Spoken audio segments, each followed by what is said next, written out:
Ready क्यों बुलायो थानेदारा? अरे तू बोलता कितना? तेनू किसी ने बोलन की तमीज नहीं सिखाई?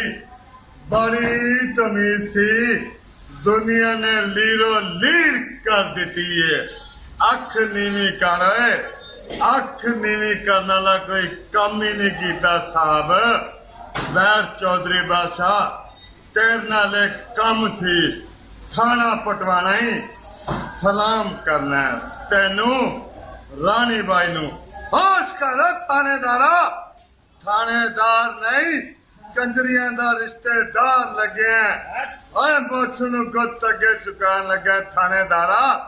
लै फिर थानेदारा हुण उस कंजरी नू एहो जिहा सलाम करांगा कि सारी जिंदगी याद करेगी।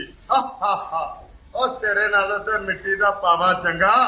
पुलिस का एक धमका वजया ते आ गया मेरे कोठे ते चौधरी बादशाह सलाम करन। कर सलाम, मैं कहनी हाथ चूक के कर सलाम। पिछवा वालेकुम सलाम। चौधरी बादशाह तू पहला मर्द है जिन्हें रानी बाई के मुंह ते थप्पड़ मारे। तू पहली औरत है जिन्हें चौधरी बादशाह नु सलाम करवाने की गुस्ताखी की है। चौधरी बादशाह मेरा 1.25 लाख आशक है। एक आशक में इशारा करा तेरी एक बाह नाल दूजी बाह ला देवे। अद्धी अख नाल वेखा तेरा 1.25 लाख आशक मर जावे। चौधरी बादशाह इसलिए ते रानी बाई तेरे उत्ते रह गई है। आ किसे सियाने ने आख्या सी के कंजरी कोला ते कुर्सी कोला दूर रमी। इन्हां दा कोई इतबार नहीं। कदी किसे कोल ते कदी किसे कोल। ये हमें खुशी तुम्हारी बहादुरी देखकर और तुम्हें भी खुशी होगी ये जानकर कि तुम आज के बाद हमारे साथ काम करोगे हमारे ग्रुप में। ये मजदूर कहा था कह दिया जो लोहे को पकड़ा कर उसका आकार बदल देता है।